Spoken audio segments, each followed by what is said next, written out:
अमजद पठान। आज हम बात करेंगे ऐसे शख्स के साथ में जो देखा जाए वो अपनी आधी ज़िंदगी जो है वो जेल में काट लिए थे। तकरीबन 18 साल के बाद में वो जो है छूट के आए हुए हैं अभी बेल के ऊपर। आइए हम जानते हैं इनसे पूरे इनकी जो ज़िंदगी की हकीकत आखिर में क्या है और भाइयों की दुनिया में किस तरीके से पढ़े, इनसे इनकी ज़ुबानी जानते हैं। बॉम्बे प्रेस में आपका स्वागत है। भाई, आपकी ज़िंदगी के बारे में कुछ बताइए। अस्सलाम वालेकुम व रहमतुल्लाह व बरकातहू। नमस्कार, जय माता दी। और सबसे पहले तो मैं बोलूँगा जय शिवसेना सरकार, उद्धव साहब ठाकरे जी, जो honourable chief minister respectable person है। मैं 2003 में गैंगस्टर की लाइन में घुसा। मुझे पैसे, हम थोड़ा प्रॉब्लम में थे, पैसे थोड़ा प्रॉब्लम था, तो वो हिसाब से। एंड मैं जो हूँ बहुत अच्छी फैमिली से हूँ, रिस्पेक्टेबल रेपुटेड फैमिली से हूँ। मेरे जो चाचा थे वो एक्स एमएलए, मैं नाम नहीं बताऊँगा, उनके साथ में भी गद्दारी किया गया, इलेक्शन में हरवाया गया और उसमें अबू हाशिम आज़मी का हाथ था। तो उसके बाद में मैं ये लाइन गैंग में इन्वॉल्व होते गया और पहला केस बॉम्ब ब्लास्ट वाले पे फायरिंग किया इमाम वाले बीआईटी में, अपनी पड़ोसी पे। उसके बाद इसी करते गया और कुछ हासिल नहीं हुआ। बस बोलते हैं ना, एक भाई बनने का शौक़ था, बन गए भाई। जेल की रोटी खाए, बहुत तकलीफ़ें उठाए, बहुत परेशानियां उठाए, माँ बाप को तकलीफ़ हुई, अपने भाई बहनों को तकलीफ़ हुई, इज्जत उठानी पड़ी। पैसा तो बहुत आया, लेकिन हराम की कमाई तो हराम में ही जाती है, सब जानते हैं। और ये भाई लोग किसी के नहीं है, ये सिर्फ इस्तेमाल करते और यूज़ करते। स्पेशली मैं ये बोलूँगा छोटा राजन कंपनी के बारे में, ये मुसलमानों को यूज़ करता है। भंगी कंपनी है ये, हमें साफ बोलता है, हम लोग इसको भंगी कंपनी कहते हैं। भाई तो एक ही है, नाम नहीं लूँगा मैं, नाम लूँगा तो डिपार्टमेंट बुरा मान जाएगा, गवर्नमेंट बुरा मान जाएगी। हमारे बड़े भाई हाजी साहब, मैं उनको सलाम करता हूँ अपने सच्चे दिल से कि वो मुसलमान के सच्चे हमदर्द है। हाजी साहब, आप समझने वाले समझ सकते हो हाजी साहब कौन है, ना समझ को तो समझाने की ज़रूरत नहीं है। अगर नाम लूँगा तो आप समझ सकते हो, गवर्नमेंट और डिपार्टमेंट को तकलीफ़ होगी, तो मैं नाम नहीं लूँगा इस चीज़ का। मैंने बहुत काम किया, लेकिन मेरे साथ धोखा किया गया, पैसा नहीं दिए, बहुत से टॉर्चर किए। और सेकंड थिंग, मेन पॉइंट पे मैं ये आता हूँ, अथर रोड जेल में टोटल करप्टेड है।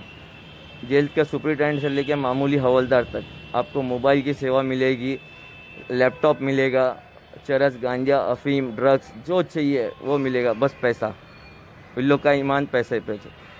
अगर गवर्नमेंट 2x4 का बिस्तर देती है सोने के लिए एक आदमी को, लेकिन वो बिस्तर मिलता नहीं है। 1 करोड़ पे सुलाया जाता है, एक के पीछे एक चिपका के। जैसे जानवर, देवनार में जानवर भी खुले रहते, उससे भी बुरा हाल अंदर है। रोटी इतनी गंदी आती है, अल्लाह माफ़ करे, भगवान माफ़ करे, बोलना नहीं चाहिए। अनाज है, उसके लिए हम सब ये काम करते हैं, अच्छे काम गलत काम, कि उसको रोटी को घस के धो के फिर खाना पड़ता है। दाल आती है तो पूरी पानी वाली दाल रहती नहीं है, खाली पानी रहता है। सब्ज़ी में भी पूरा पानी रहता है। गवर्नमेंट देती है 180 या 193 रुपीज़ पर पर्सन पर डे। और ये लोग देते क्या, सुबह नाश्ते में इतना सा 50 ग्राम 100 ग्राम सीरा या उपमा और इतना सा दूध, 50 ग्राम दूध और 50 ग्राम चाय और तो इतना सा चावल दोपहर में। सब पैसा जाता कहाँ है फिर। और अगर बिस्तर चाहिए आपको, साइड बिस्तर, आप बड़े केस में 420 में हो, फॉर एग्जांपल आपने लाखों करोड़ों की 420 की हो, तो आपको सब में पहला सुपरिटेंडेंट बुलाएगा ऑफिस में, आपसे बॉन्ड पैसा मांगेगा, बात करेगा पैसे की, ये वो, उसका हो गया। फिर उसके बाद जो सर्कल जेलर है, जो सर्कल में आपको डाला जाएगा, वो सर्कल जेलर आपसे बात करेगा 2 लाख रुपया से डिमांड, 5 लाख से डिमांड, ऐसा स्टार्ट करके फिर कम से कम सेटलमेंट हो जाएगा कम से कम में। फिर आपको बिस्तर दिया जाएगा, वहाँ पे वीआईपी फैसिलिटी काम वाले देंगे, कपड़े धोने के लिए सब, ये वो वीआईपी ट्रीटमेंट मिलेगी। कैंटीन का अलग। अब कैंटीन में जेल में है 4,500 रुपये अलाउड है, मनी ऑर्डर का 4,500 की लिमिट है। तो 4,500 में सबका पूरा नहीं होता है, तो ये 420 वालों का कहाँ से होगा, पैसे वाले लोगों का। तो ये लोग ब्लैक से पैसा मंगाते, जो जेल के हवलदार लोग ही ला के देते हैं। चिट्ठी बना के देंगे, मोबाइल नंबर लिख के देंगे कि हमारे घर का नंबर है, फ़ोन करो, आप जगह बताओ, हमारा आदमी आके आपको पैसा देगा। तो इसमें से 10,000 जैसे आपने लिखे तो 4,000 रुपये वो पुलिस कांस्टेबल लेगा, 6,000 रुपया आपके हाथ में आएगा। अब वो 6,000 की कैंटीन लेने का तो कैंटीन वाले उसका 30% काटेंगे, उसमें से भी 30% काटेंगे 6,000 में से, और आपको 2,000, 2,500, 3,000 की कैंटीन मिलेगी। एंड 10,000 में से 2,000 रुपये आता है जेल में, और बिस्तर का पैसा लगता है 25,000, 50,000, लाख रुपया, जैसा गिराक वैसा पूड़ी बांधते, जैसा अपने हमारी लैंग्वेज में। पर एक बात बताइए, जैसा कि आपने बताया कि 18 साल जेल में काट के, ठीक है, और अब आप बाहर आए हो, तो जब जुड़े थे तो आखिर में राजन कंपनी ही क्यों आपने जोड़ा, उसके दूसरे कंपनी को क्यों नहीं जोड़ा है? ये तो मैं भी नहीं बता सकता हूँ, क्योंकि उस टाइम मैं नादान था और मेरी फ्रेंडशिप थी यही ग्रुप से, वो हिसाब से मैं ज्वाइंट हो गया। और आज जब आप छुटकर आए हो, जब आप घर से निकलते हो, तो आपके अड़ोसी पड़ोसी और आपके जो एरिया वाले जो रहवासी जो है वहाँ के लोकल, तो क्या आपके रिस्पेक्ट करते हैं, और करते हैं तो डर के करते हैं कि दिल से करते हैं, कि क्या, इस बारे में बताइए। अब तो अल्लाह ही बेहतर जानता है। कुछ लोग मोहब्बत दिल से भी करते हैं और कुछ लोग डरते भी है पास में बैठने के लिए। बाकी अल्लाह तवक्कल, तो मेरा तो कोई वो नहीं है, रिश्ता नहीं है कोई कंपनी से। बाकी मैं तो इतना कहूँगा कि ये लोग किसी के नहीं है। और गैंगस्टर बनाता कौन है? मुंबई पुलिस। एक मासूम बच्चा अगर गलती से छोटी सी चोरी कर ले पेट की भूख के लिए, तो एक केस उस पर 379 का कलम बनता है, एक्ट ऑफ बॉम्बे एक्ट बोलते हैं उसको, क्रिमिनल एक्ट 379।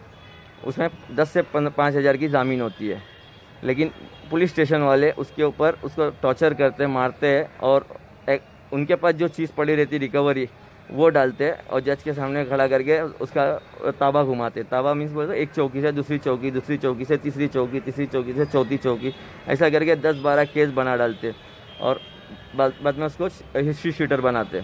हिस्ट्री शीटर बनाने के बाद में जब वो जेल में एंट्री मारता है बच्चा, मासूम बच्चा, तो जेल का माहौल देखिए वो हड़बड़ा जाता है। एक बैरक में 3-3 तो पब्लिक सो रही है, कैसे सो रही, अब क्या करेंगे क्या करेगा। तो फिर कोई भाई लोग पटेल लोग रहते, उन लोग के काम वाले बन जाते, पैर दबाओ, हाथ दबाओ, प्लेट धो, बर्तन धो, खाना भत्ता दो, ये सब काम करना पड़ता है। तो उन लोगों को थोड़ा सोने की सुविधा मिलती है, अच्छा खाना मिलता है। फिर वो उन लोग के बीच में रह के चरस गांजा पीना सीख जाता है, नशा ड्रग्स लेना सीख जाता है, और फिर उन लोग छूटने के बाद वो उन लोग के टच में चले जाता है और फिर गैंगस्टर या क्रिमिनलिटी बन जाता है। जब आपने फर्स्ट एंट्री जब जेल में जब कदम रखा था, तो आपके साथ में मतलब क्या अत्याचार वहाँ पर हुआ स्टार्ट में? मैं सब में पहले थाना जेल में एंट्री किया था, तो मुझे तो हाई सिक्योरिटी सेल में रखा गया था। लेकिन अथा रोड में एंट्री, लोग को नमाज से तकलीफ़ है, मुसलमानों जो नमाज़ पढ़ते हैं तो जमात बना के पढ़ते। अब हमारे मुसलमान धर्म में किबला रुख होता है, किबला जो तरफ है वो तरफ नमाज पढ़ी जाती है। लेकिन इन लोग को प्रॉब्लम है कि ऐसा नहीं, आप अपने बिस्तर पे नमाज़ पढ़ो। बिस्तर पे कैसे नमाज़ पढ़ेगा इंसान? अगर किबला क्रॉस में है तो जमात क्रॉस में बनेगी। तो थोड़ा कोऑपरेट करना चाहिए। अब पब्लिक कोऑपरेट करती है, लेकिन जो सर्कल जेलर है, हवलदार है, ये लोगों को मुसलमानों से प्रॉब्लम है। कुरान शरीफ पढ़ने में रात में अगर किसी का दिल होता है 2-2:30 बजे उठ के कुरान शरीफ पढ़ने का, तो हवलदार वहाँ से डंडा मारेगा बाहर से और गाली देगा माँ बहन की कि बंद कर ये वो। और झरती होती है हफ्ते में एक बार, चेकिंग बोलते हैं जिसको, जबकि कुछ मिलता है नहीं, जो खुद ही ला के देते लोग। तो चेकिंग में भी कुरान शरीफ की तौहीन करते, बेअदबी भी करते। ये सब ऐसा हरकत ये हो रही है। और स्पेशली 6 नंबर 7 नंबर सर्कल में ज़्यादा होता है। और सारे 420 वाले पैसे वाले जो है वो 8 नंबर बैरक में रहते और 12 नंबर बैरक में और 10 नंबर बैरक में। जो मुस्तफ़ा मजनू मरहूम मुसलमानों का हमदर्द था, बहुत गरीबों का हमदर्द था, उसका 10 नंबर बैरक फिक्स था बम ब्लास्ट वालों का। ये सब लोगों को, पैसे वाले लोगों को, करोड़पति वो बैरक में रखते हैं, क्योंकि सेपरेट रूम में फैसिलिटीज़ है, सब प्रोवाइड है, टीवी है वगैरह प्रोवाइड है और स्पेशल खाना जाता है। और सेकेंड थिंग, अगर आप बीमार हो तो डॉक्टर के जेल डॉक्टर है जिसको चीफ मेडिकल ऑफिसर बोलते हैं, CMO, उसका नाम है डॉक्टर कोकड़वाड़। सब में बड़ा करप्टेड वही है।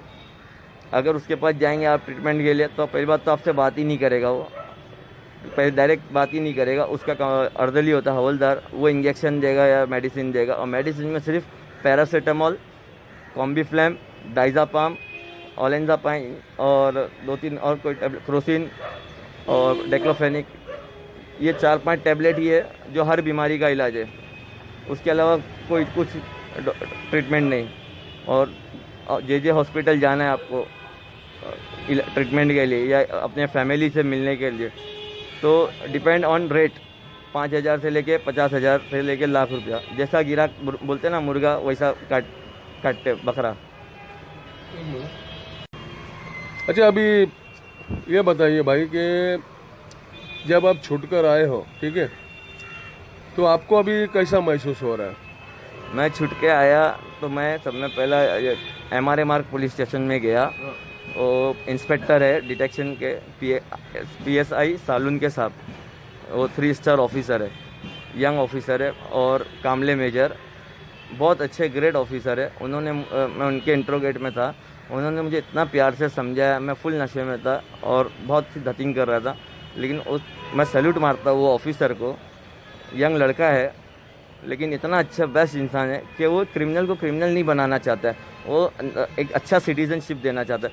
उसने मुझे समझाया, बहुत प्यार से समझाया, नशा के बाद में भी समझाया कि बेटा अपने घर का सोचो, अपने माँ बाप, अपनी फैमिली का सोचो, आप इतने पढ़े लिखे अच्छे घर के हो, इतने अच्छे दिखते, स्मार्ट हो, क्यों ऐसा काम करते। तो वो ऑफिसर की बात और वो हवलदार जो है कामले मेजर, उनकी बात मेरे दिमाग में मैंने ले लिया।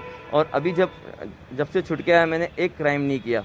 और अभी मुझे डाउट है कि पुलिस वाले मेरे पे फेक केस डाल सकते हैं या मेरे पे कुछ भी एक्ट लगा सकते हैं, मेरे को डाउट है। इसलिए मैं मुंबई पुलिस कमिश्नर और CM हमारे रिस्पेक्टेबल उद्धव ठाकरे साहब से अपील करूंगा कि मुझे इन लोगों से खतरा है।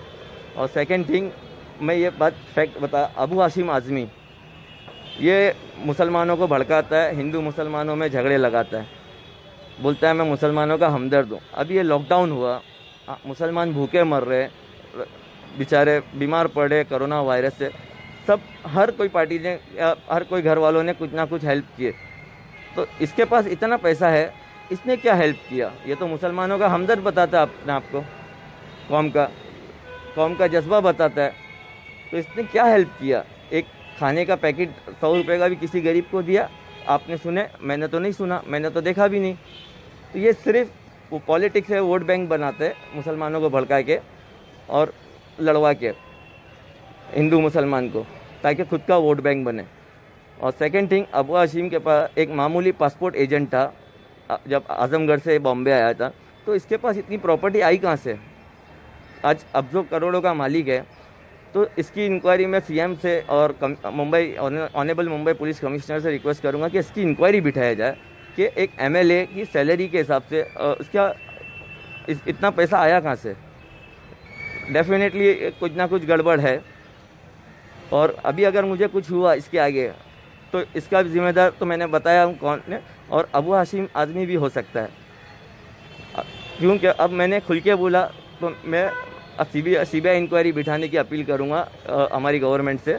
ऑनेबल CM श्री उद्धव साहब Thackeray, we are respect to them and Shivsena party also, they are great person. अब तक जितने भी CM बने किसी ने अच्छा नहीं सोचा मुंबई का, लेकिन जब से शिवसेना सरकार आई, उद्धव साहब ठाकरे बैठे सीट पे, इन्होंने बहुत अच्छा किया कोविड-19 के लिए, पेशेंट्स के लिए, और बहुत सी सुविधा की, बहुत से अरेंजमेंट किए। ये बहुत नेक इंसान है और मैं अल्लाह से, भगवान से, जीसस से दुआ करूँगा कि नेक्स्ट गवर्नमेंट भी इनकी बैठे और यही सीट पे रहे, और हो सके तो इस चीज़ को इंक्वायरी में डाले CBI लेवल पे। और मेरी जान को खतरा है पुलिस डिपार्टमेंट से और अबू हाशिम आज़मी समाजवादी पार्टी से। बॉम्बे प्रेस से भाई बात करने के लिए बहुत बहुत धन्यवाद कि आपने अपना इतना वक्त जो हमें दिया। ये थे हमारे साथ में गैंगस्टर 18 साल, जो फॉर्मल गैंगस्टर जो 18 साल जेल में बिताने के बाद जेल की सभी कहानियां हमें सुनाए, हमारे दर्शकों को भी हम बताएंगे हमारे बॉम्बे प्रेस के माध्यम से। इनको जो है जी चिकने से इनके एरिया में जो है जाना जाता है, उस एरिया का नाम हम नहीं ले सकते, ना ही बता सकते हैं। और इन्होंने साफ जो है निशाना दिया है समाजवादी पार्टी प्रेसिडेंट अबू हाशिम हाशमी को कि अगर मेरी जान का कुछ नुकसानात होता है तो इसके जिम्मेदार यहाँ के पुलिस कर्मचारी होंगे या तो फिर अबू हाशिम हाशमी। हम कोशिश करेंगे अबू हाशिम हाशमी से भी इस बारे में जानने की कि आखिर में इन्होंने आपको निशाना क्यों ठहराया। बॉम्बे प्रेस के साथ में अमजद पठान। बॉम्बे प्रेस को लाइक, शेयर एंड सब्सक्राइब कीजिए तेज़ ताज़ा खबरों के लिए।